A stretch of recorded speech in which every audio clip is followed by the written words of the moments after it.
Well, good morning. Welcome to Real Life on the Homestead in Ontario. Wanted to give you an onion update. I have now brought them in from the garden into the barn.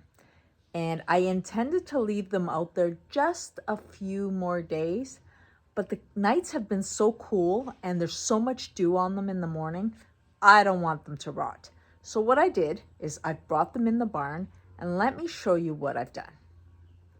I've got my quail cages here with no quails in them right now, but you know what, they're perfect because I can use them as a well-ventilated drying space.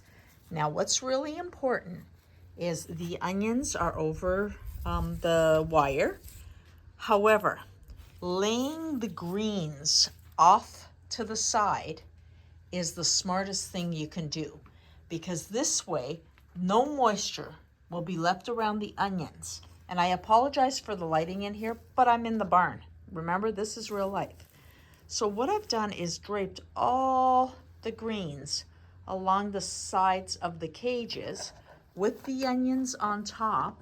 There's good ventilation. I don't know if I can show you this. This is the quail cage, no quails, but there's plenty of ventilation. So what'll happen is the skins will dry and cure really well. This portion right here at the top of the onion, you want this to dry out. It's like an umbilical cord. You want it to dry out completely so that the tops here are just paper straw. When cured, and this will take me a good 3 weeks, I will cut them off at this point, cut off any dirty roots. I will not be washing them.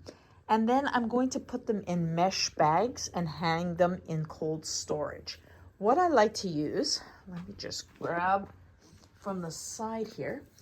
I like to use these mesh bags. They're amazing because these are cotton, but you can get them, I guess, nylon, or even reuse the ones that you have from the grocery store. There's no shame in recycling. And then I'll just hang them. Now, this is normally where I put my garlic, so I'm going to have to hang my garlic from the string here, which I've done before. This is why it's still up here, and let it dry. But this is my onion harvest for this year, and that's not so bad for minimal effort. Red onions were not very many because they were very poor seeds this year. I didn't even pay for them. The farm just gave them to me, but I didn't get a lot. There's some extra that didn't fit on the first drying rack.